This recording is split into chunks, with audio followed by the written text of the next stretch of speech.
원망하고 불평한다면 그는 더욱 힘들고 고통스러운 일이 될 것입니다. 하나님께서는 여러 가지 의미가 있겠지만 인생을 이끌어가면서 때로는 복을 주시고 때로는 은혜를 주시지만 또 한편은 고난도 주시고 고통도 주시는 거예요. 시편 기자의 고백처럼 고난 당한 것이 내게 유익이라. 이로 인하여 내가 주의 율례를 배우게 되었습니다. 고난 속에서 하나님의 뜻을 깨닫고 하나님의 원하심을 파악할 수 있다면 그 고난은 결코 손해가 아니고 유익한 일이 될 것입니다. 오늘 감난산에서 주님 기도하시면서 가장 포인트를 두시고 기도하셨던 내용은 아버지의 원대로 되기를 원합니다 라는 것이었습니다. 아버지의 원대로 되기를 원합니다. 그러나 또 하나 이 과정에서 유혹에 빠지지 않게 기도해라, 시험에 들지 않게 기도해라 라고 말합니다. 예수님이 마지막 십자가에 운명하시는 그 순간까지 사탄은 유혹합니다. 그리고 이제라도 내려와라, 그러면 우리가 믿겠다 라고 최후까지 방해를 하는 거예요. 우리가 끝까지 아버지의 뜻을 이루고 하나님을 기쁘시게 하는 믿음의 자녀들이 될 수 있기를 주 이름으로 축복합니다. 그렇게 하자면 우리에게 이제 있어야 할 많은 신앙의 좋은 습관들이 필요하겠지만, 첫째는 항상 절대 긍정하고 믿음으로 순종하는, 아멘으로 화답하는, 예스라고 따라가는 주인공들이 되기를 주 이름으로 축복합니다. 요한계시록 3장을 한번 찾아보겠습니다. 예수님께서 7교회에 보낸 편지 중에 마지막 라오디게아 교회에 보낸 편지가 있습니다. 사도 요한은 반모섬에서 계시를 받고 에베소, 서머나, 버가모, 도아디라, 사대, 빌라델비아, 라오디게아 7개 편지를 보내는데, 교회마다 편지를 보낼 때 편지를 보내는 예수님에 대한 소개가 나와 있어요. 근데 라오디게아 교회에 보낸 소개를 보면 14절에 예수님을 이렇게 부르고 있습니다. 같이 한번 읽겠습니다. 라오디게아 교회 사자에게 편지하라. 아멘이시오, 충성되고 참된 증인이시오, 하나님의 창조의 근본이신 이가 이르시되. 아멘. 거기 보면 예수님을 가리켜서 사도 요한은 아멘이라고 했습니다. 아멘. 예수님은 아멘이다. 할렐루야. 아멘이라는, 히브리 말로 아멘이라는 말은 100% 절대적으로 긍정하고 동의한다, 그런 뜻입니다. 내 앞에 십자가의 죽음이 있어도 그것이 아버지의 뜻이고 아버지의 길이라면 나는 아멘한다. 다 이해할 수 없어도, 깨달아 알 수 없어도 하나님의 뜻에 순종하고 아멘하겠다라고 말했습니다. 예수님께서는 늘 마음이 온유하고 겸손하다, 그렇게 말했는데, 겸손하고 온유하신 그 주님은 내 뜻을 이루기 위해서 온 것이 아니라 아버지의 뜻을 이루기 위해 왔다라고 말씀하시면서 항상 아버지께서 맡기신 일들에 대해서 100% 아멘 하셨습니다. 고린도서 1장을 다시 더 보겠습니다. 고린도서 1장을 보면 사도 바울은 고린도 교회에 편지를 쓰면서 고린도 교회 방문에 대한 이야기와 더불어서 자기의 신앙의 자세를 설명해 주고 있습니다. 그 중에 고린도 후서 1장 15절부터 20절 말씀까지 같이 한번 읽겠습니다. 내가 이 확신을 가지고 너희로 2번 은혜를 얻게 하기 위하여 먼저 너희에게 이르렀다가 너희를 지나 마게도냐로 갔다가 다시 마게도냐에서 너희에게 가서 너희의 도움으로 유대로 가기를 계획하였으니, 이렇게 계획할 때에 어찌 경솔히 하였으리요. 혹 계획하기를 육체를 따라 계획하여 예 하면서 아니라 하는 일이 내게 있겠느냐. 하나님은 미쁘시니라. 우리가 너희에게 한 말은 예하고 아니라 함이 없노라. 우리 곧 나와 실로아노와 디모데로 말미암아 너희에게 가운데 전파된 하나님의 아들 예수 그리스도는 예하고 아니라 함이 되지 아니하셨으니 그에게는 예만 되었느니라. 하나님의 약속은 얼마든지 그리스도 안에서 예가 되니, 그런즉 그로 말미암아 우리가 아멘하여 하나님께 영광을 돌리게 되느니라. 아멘. 바울은 고린도 교회에 2번의 은혜를 부여하기를 원했다. 그것은 그냥 한 것이 아니고 내가 하나님께 기도하면서 하나님 주신 말씀에 따라 순종함으로 아멘함으로 세운 계획이었다라고 말합니다. 다시 말하면 고린도 교회의 도움으로 당시 예루살렘 교회에 기근이 왔고 생활이 어려워진 성도들이 많았어요. 그래서 고린도 교회에 헌금을 요청했고 그들이 준 헌금을 가지고 다시 예루살렘에 가기를 원했습니다. 그래서 고린도 교회를 2번 방문하기를 원했는데 2번 다 방문하는 그것이 세상적으로 보면 이제 부담이 되겠죠. 그렇지만 바울은 그걸 은혜라고 얘기하는 거예요. 그러므로 내가 충성할 수 있는 기회, 봉헌할 수 있는 기회, 하나님 앞에 은사와 달란트를 들여서 물질을 들여서 시간을 들여서 하나님을 섬길 수 있는 이 자체가 은혜인 것을 바울은 믿고 또 고린도 교회 성도들에게 그렇게 편지를 하고 있는 것입니다. 하나님께서 은혜를 주셨을 때 그 은혜를 헛되이 받지 말라. 바울은 고린도서 6장에서 다시 강조하고 있는데 바로 예수님이 예하고 아니라 함이 되지 않았다. 예수님은 예만 하신 분이다 라고 말씀을 하고 있습니다. 그러므로 너희도 아멘하고 순종하면 좋겠다. 이제 그런 뜻입니다. 오늘 예수님께서 이 땅에 오셔서 우리에게 보여주신 본보기, 우리에게 앞서가시면서 가르쳐준 순종의 본은 아멘하고 예스한 거예요. 그러므로 지금까지는 어찌 살았든지 광야 세대처럼 원망하거나 불평하거나 반대하지 말고 아멘하고 예스하고 순종해서 약속대로 복을 받을 수 있기를 주 이름으로 축복합니다. 궁극적으로 하나님께서 계획하신 일들, 하나님이 우리를 이끌어 가시는 일은 우리가 그 뜻을 다 알 수는 없습니다. 그러나 궁극적으로 생각해 보면 거기에 하나님의 깊은 뜻이 있고 하나님께서 우리를 향한 마지막 계획이 있다는 것을 가르쳐 주고 있습니다. 출애굽기 14장을 한번 찾아보겠습니다. 이스라엘 백성들이 출애굽할 때 하나님께서 홍해바다 앞에 진을 치게 했습니다.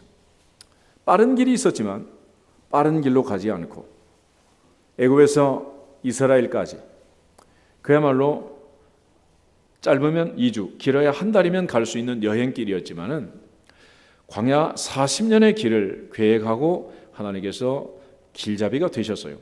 그 중에 1절부터 3절 말씀까지 우리 같이 한번 읽겠습니다.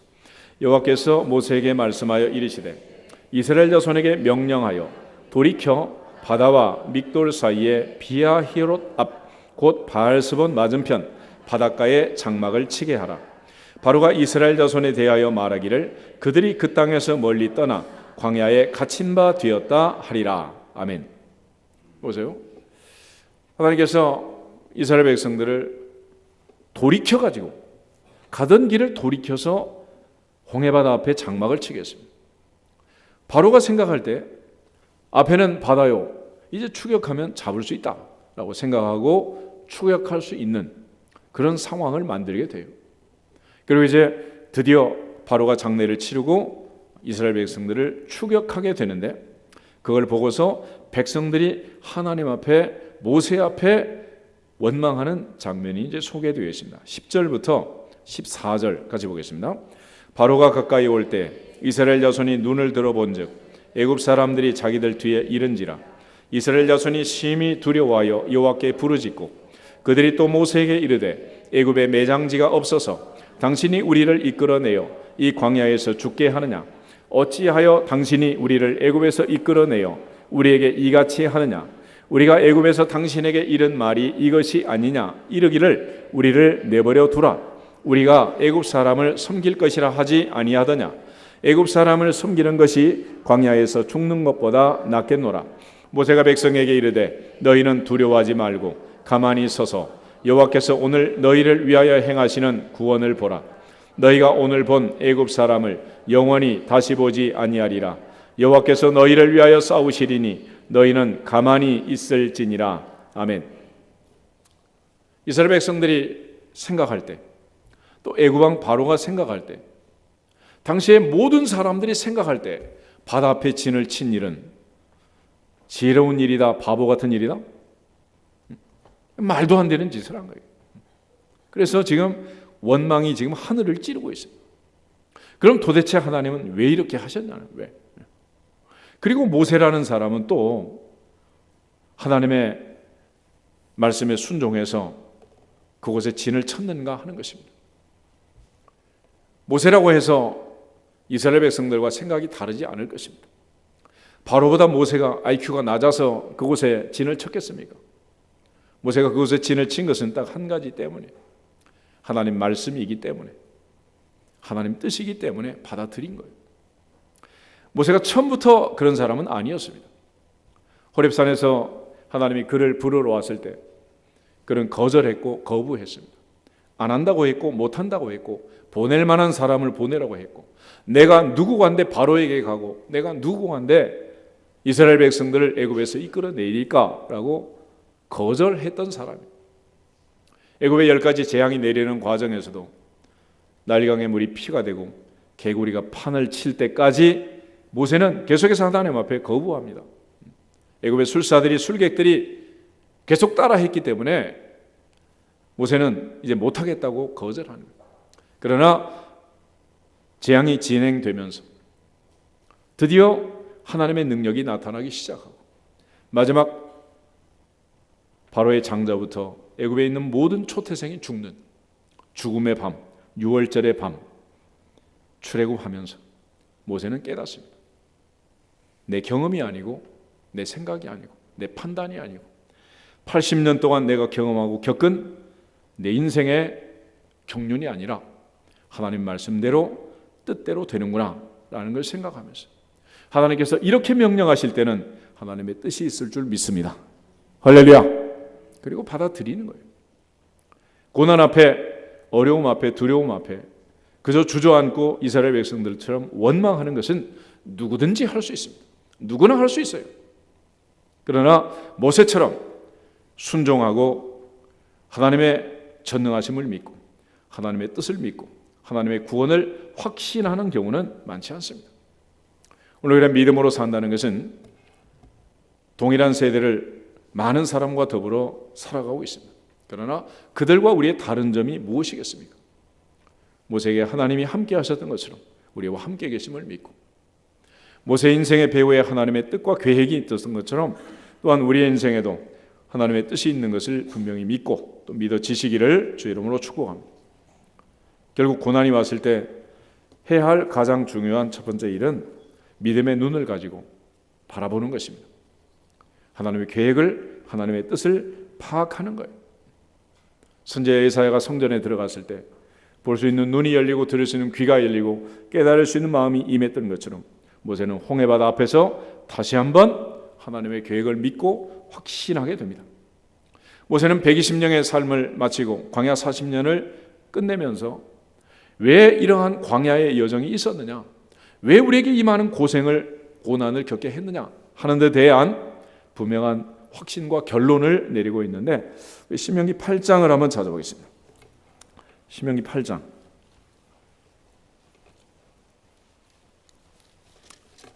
11절에서 16절 말씀까지,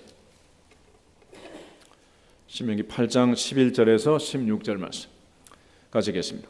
내가 오늘 내게 명령하는 여호와의 명령과 법도와 규례를 지키지 아니하고 내 하나님 여호와를 잊어버리지 않도록 삼갈지어다. 내가 먹어서 배부르고 아름다운 집을 짓고 거주하게 되며 또 내 소와 양이 번성하며 내 은금이 증식되며 내 소유가 다 풍부하게 될 때에 내 마음이 교만하여 내 하나님 여호와를 잊어버릴까 염려하노라. 여호와는 너를 애굽 땅 종되었던 집에서 이끌어내시고 너를 인도하여 그 광대하고 위험한 광야 곧 불뱀과 전갈이 있고 물이 없는 간조한 땅을 지나게 하셨으며 또 너를 위하여 단단한 반석에서 물을 내셨으며 내 조상들도 알지 못하던 만나를 광야에서 내게 먹이셨나니 이는 다 너를 낮추시며 너를 시험하사 마침내 내게 복을 주려 하심이었느니라. 아멘. 할렐루야. 마침내 뭐 주시려고? 복을 주시려고. 왜냐하면 고생 없이 고난 없이 그냥 복을 주면 절대로 복이 되지 않고 저주가 된다는 거예요. 요즘 가끔 그런 뉴스 듣잖아요. 로또에 당첨된 사람들, 그 이후에 인생은 행복한 사람이 많다, 불행한 사람이 많다? 불행한 사람이 많다. 가나안은 지금 로또가 아니잖아. 이거는 뭐 어마어마한 복이지. 그래서 아담과 하와가 고난 없이 에덴 동산을 물려받았기 때문에 그 에덴에서 쫓겨나는, 사울 왕이 고난 없이 준비 없이 왕이 됐기 때문에 그 왕자에서 밀려나게 된 것입니다. 하나님께서 모세를 바로의 왕궁에서 40년 훈련시켰고 미디안 광야에서 이들의 양을 치면서 40년을 훈련을 시켰습니다. 그럼에도 불구하고 모세는 가나안 땅에 못 들어갔습니다. 왜 그랬겠습니까? 그렇게 훈련을 하고 강조를 해도 또 잊어먹는 게 인생이라는 거예요. 그러므로 보통 훈련을 해가지고 이 복을 받을 수 있는 게 아니에요. 마침내 주시는 복을 받기 위해서 하나님께서는 날마다 우리에게 배후에서 간섭하시면서 고난 당하는 자가 있느냐 저는 기도할 것이요 즐거워하는 자가 있느냐 저는 찬송할지니라 말씀하시면서 고난과 즐거움을 교차적으로 허락하시고 맑은 날과 흐린 날을 교차적으로 주시고 궁극적으로 하나님 하시는 일의 시종을 알지 못하게 하시면서 우리를 이끌어가고 계시는 거예요. 그러나 성경은 하나님께서 우리의 가는 인생길의 마지막 종착역을 얘기합니다. 그 자리는 마침내 복을 받는 자리다.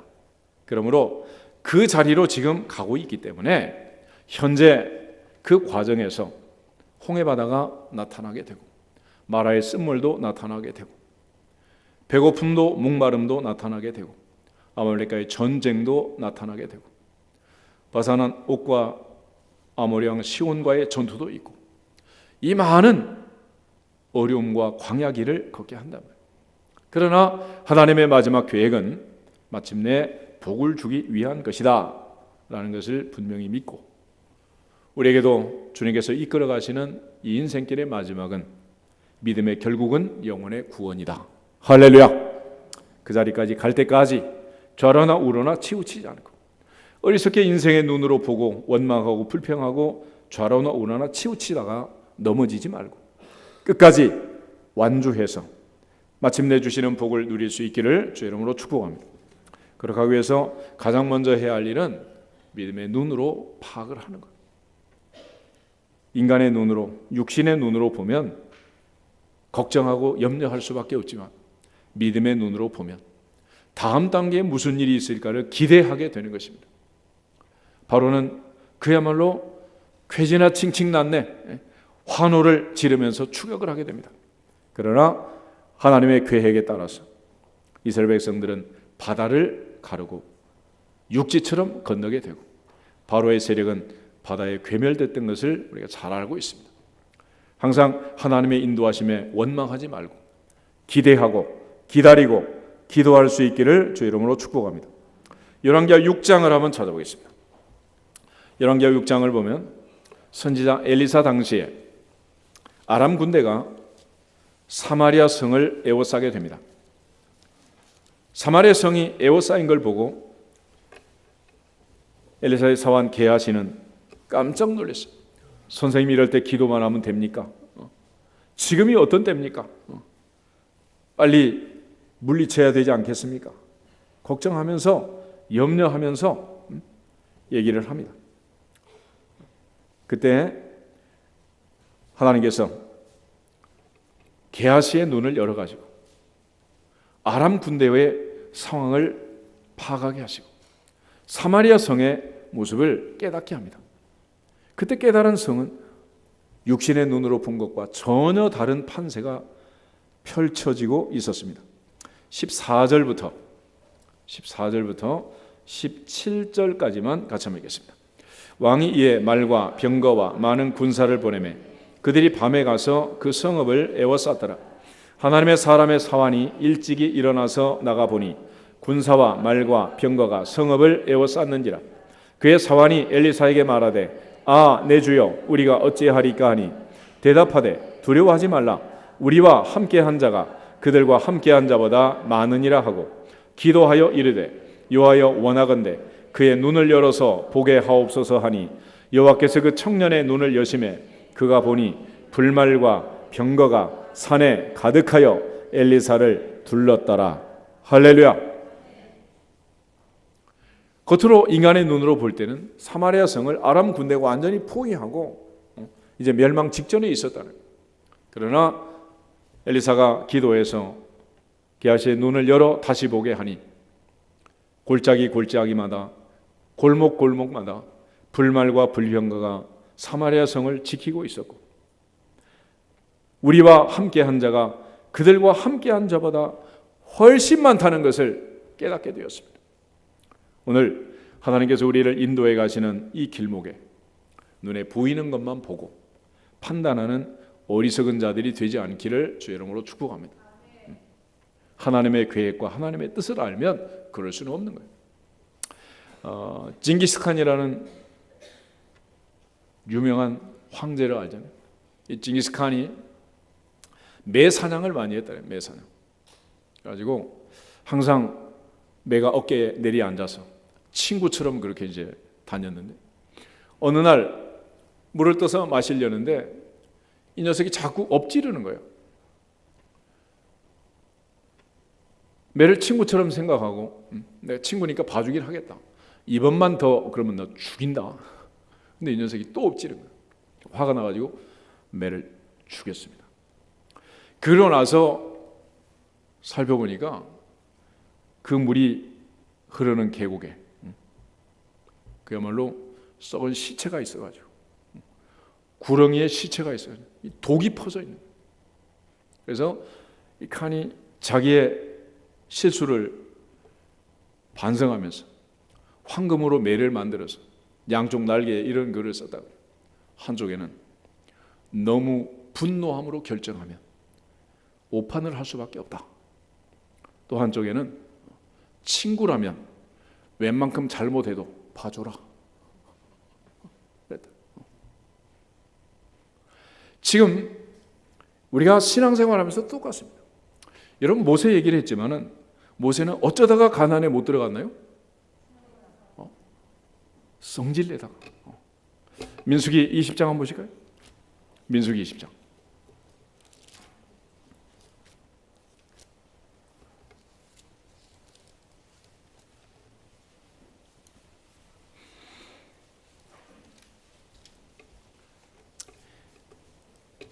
민수기 20장에 보면 물이 없어서 이스라엘 백성들이 또 원망하는 자리가 나옵니다.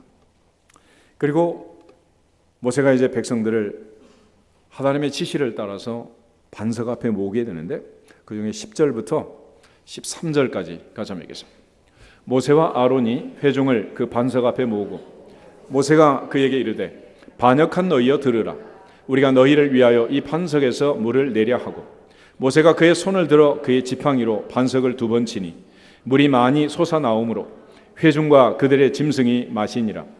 여호와께서 모세와 아론에게 이르시되 너희가 나를 믿지 아니하고 이스라엘 자손의 목전에서 내 거룩함을 나타내지 아니한 고로 너희는 이 회중을 내가 그들에게 준 땅으로 인도하여 드리지 못하리라 하시니라. 이스라엘 자손이 여호와와 다투었으므로 이를 무리바 문이라 하니라. 여호와께서 그들 중에서 그 거룩함을 나타내셨더라. 아멘. 하나님께서는 8절에 보면 지팡이를 가지고 내 형 아론과 함께 회중을 모으고 그들의 목전에서 너희는 반석에게 명령하여 물을 내라 그랬습니다. 무슨 말인지 알죠? 사탄은 예수님한테 그랬잖아. 이 돌에게 뭐 해가지고 떡을 만들어라? 명령해서 그랬죠. 명령. 그러니까 반석을 향하여 명령하는 거. 반석아 물을 내라. 명령하라는데 할아버지 성질 나가지고 어떻게 했어? 지팡이를 내리쳤다는 거예요. 지팡이 안 부러졌나 몰라 이거. 그 결과 모세는 아웃되고 말았습니다. 에베소서 4장을 한번 더 보겠습니다. 우리 인생에 고난이 오고 어려움이 오고 질병이 오고 병마가 오고 때로는 사기를 당하고 부도를 당하고 그런 게 문제가 아니에요. 문제는 그런 일이 있을 때에 우리가 해야 할 중요한 일이 있습니다. 26절, 27절 두 절을 보겠습니다. 26절, 27절 분을 내어도 죄를 짓지 말며 해가 지도록 분을 품지 말고 마귀에게 틈을 주지 말라. 아멘. 여기서 말하는 틈은 헬라어로 토포스라는 건데 이건 발판을 얘기해요. 발판. 우리나라는 삼면이 바다죠. 동해안, 남해안, 서해안 해안선이 펼쳐져 있습니다. 그렇지만 모든 항구에 배가 자유롭게 다 들어올 수 있는 거 아니에요. 발판을 만들어 가지고 발판의 크기에 따라서 배의 크기를 정해서 들어올 수 있는 배를 한정지어서 발판에 배를 대고 사람들이 상륙하게 합니다. 사탄이 우리의 인생에 상륙할 수 있는 발판이 뭐냐? 그거는 분노하는 거다. 바울은 그렇게 얘기합니다. 그런데 우리가 가지고 있는 그 두 가지 종류의 상한 감정이 있는데 이 분노는 과거와 관계가 되어 있습니다. 과거에 대한 분노, 미래에 대한 두려움, 이 두 가지를 가지고 사람들로 하여금 분을 내게 하는, 성질을 내게 하고 그래가지고 무너지게 만듭니다. 과거를 생각하면 억울한 일이 많죠. 과거에 살아온 세월만큼 분한 일이 많단 말이에요. 그것들을 생각하게 하는 거죠. 그런데 놀라운 사실은 10년 전에 있었던 일도 오늘 얘기하면 그 일은 오늘 사건이 되는 거예요. 또 내 마음을 흔들게 된다. 또 앞을 생각하면서 미래에 대한 두려움, 공포 분위기를 조성하는 거죠. 요즘 모두 다 이제 100세 시대 얘기하면서 우리나라에 대한 미래에 대한 얘기를 계속 뉴스가 합니다. 그 얘기를 듣고 전 국민이 행복한 게 아니라 전 국민이 불안하게 만드는 거예요. 국민연금은 몇 년이 되면 고갈이 된다. 뭐가 어쩌고 저쩌고 계속. 그거 전부 불안하게 만드는 거야. 그러니까 모든 사람이 지금 편안하지가 않아.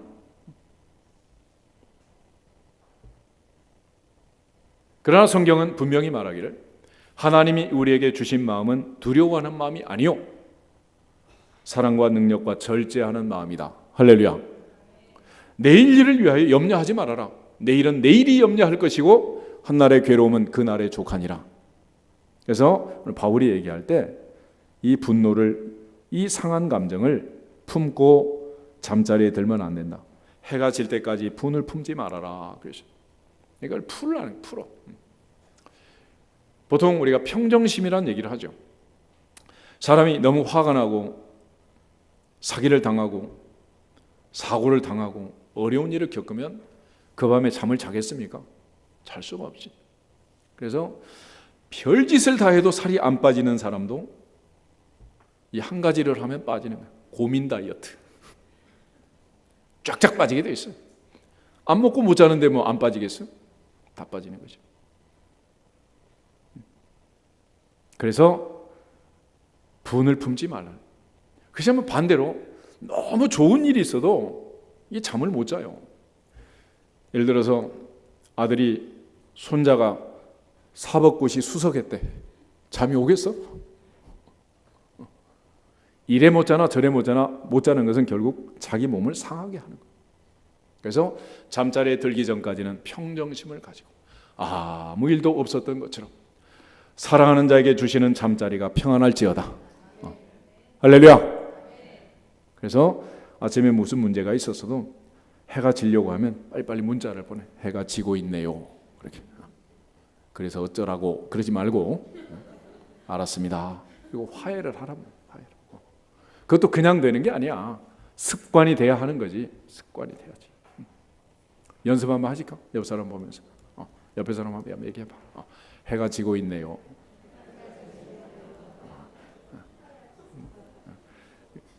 한 10,000번쯤은 해야지 습관이 되지. 그냥 되는 일이 아니야. 결국 그렇게 하지 않으면 사탄이 그 상한 감정을 발판으로 해서 누구를 공격한다고? 나를 공격하는 나를. 그렇기 때문에 시험에 드는 사람, 원망하는 사람, 불평하는 사람 모두가 다 나 때문이 아니고 자기 때문에 결국은 원망하는 거예요.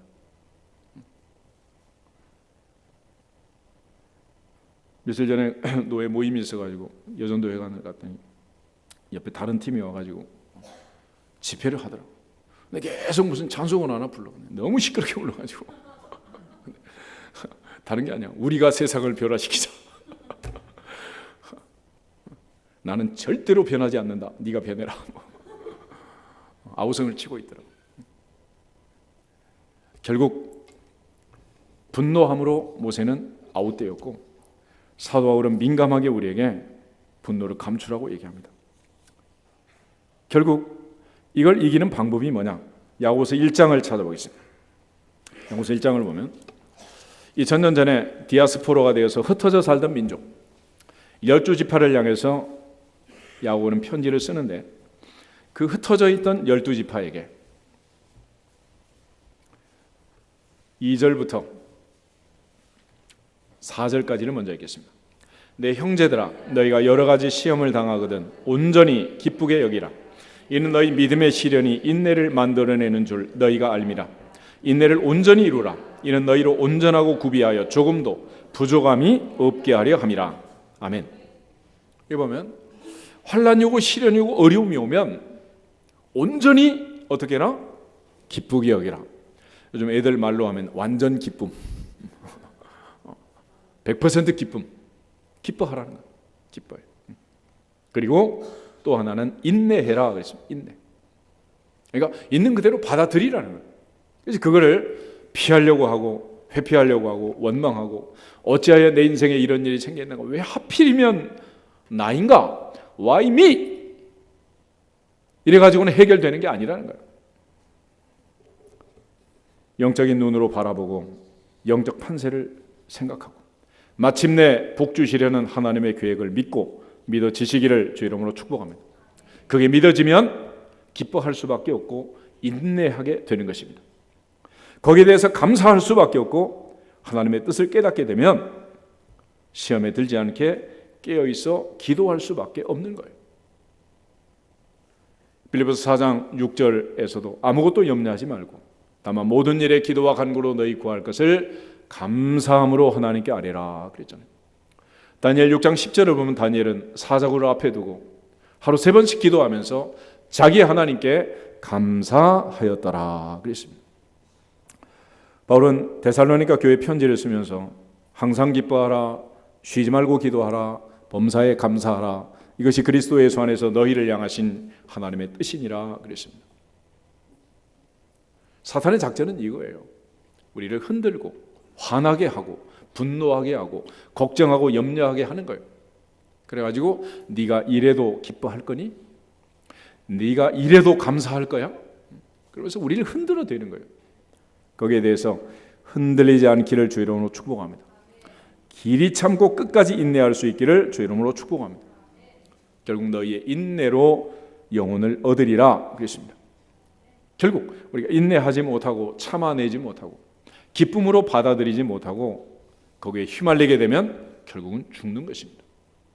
예수님이 만약에 겟세마네 동산에서 이 십자가의 죽음을 앞에 두고 이 우리처럼 출렁거렸다면 구원이 완성이 됐겠습니까? 우리처럼 그렇게 반응했다면 십자가는 어찌 됐겠어요? 광야 세대처럼 원망하고 불평했다면 십자가는 물 건너간 거 아니겠습니까? 오늘 하나님 앞에서 무슨 일을 만나든지 나의 원대로 마시고 아버지 원대로 하옵소서. 내 뜻을 행하는 것이 아니라 아버지의 뜻을 행하기를 원합니다. 주기도문 속에도 주님 가르쳐준 그 짧은 기도 속에도 하나님의 뜻이, 아버지의 뜻이 하늘에서 이루어진 것처럼 이 땅에서 이루어지기를 원합니다. 내 인생에서 이루어지기를 원합니다. 남편의 인생에, 아내의 살림살이, 자녀들의 미래에 아버지의 뜻이 이루어지기를 원합니다. 할렐루야. 그 사실을 분명히 믿고 확신한다면 우리는 감사할 수밖에 없는 것이고 기도할 수밖에 없는 것이고 마침내 주시는 그 복을 기대하고 기다리면서 시험에 들지 않게 깨어있어 기도해라 하신 말씀처럼 기도하게 되는 것입니다. 기도 외에 다른 것으로는 이런 유가 나갈 수 없다 했습니다. 말씀은 우리에게 약속을 주고 우리에게 희망과 꿈을 주게 되어 있습니다. 그러나 그 말씀을 붙들고 기도하지 아니하면 그것은 내 복이 될 수가 없는 거예요. 요즘은 지식의 홍수 시대라 그러죠.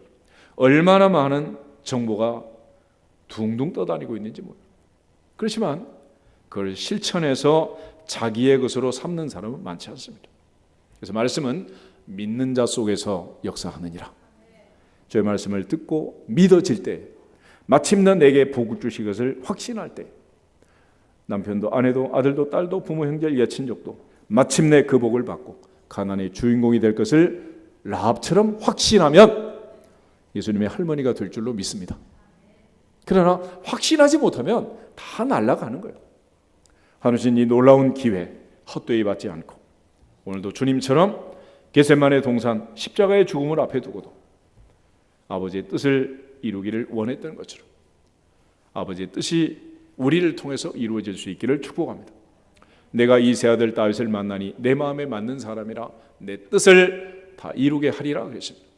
어차피 하나님께서 누군가를 데리고 일을 하시는 거 아니겠어요? 이왕의 일을 하려면은 하나님께서 내 남편을 통해서, 내 아내를 통해서, 내 아들, 딸을 통해서, 내 가정을 통해서 이루어가는 복된 가정이 되기를 축복합니다. 그래서 하나님은 아브라함을 선택하고 다윗을 선택하고 그 가정들을 사용한 거예요. 오늘 하나님이 주신 인생길에 고난이 없으면 좋겠지만 그러나 고난이 온다 하더라도 예수님처럼 늘 기도하면서 유혹에 빠지지 않고 시험에 들지 않고 오히려 하나님의 그 뜻을 파악할 수 있도록 영적으로 보고 깨달아서 고난당한 것이 내게 유익이라 이로 인하여 내가 주의 율례를 배우게 되었습니다 고백한 시편 기자처럼 영적으로 손해보지 않고 유익을 얻을 수 있기를 주님의 이름으로 축복합니다. 찬송 하나 하고 우리 기도하면 좋겠습니다. 찬송은 312장 같이 한번 찬송하고 기도하겠습니다.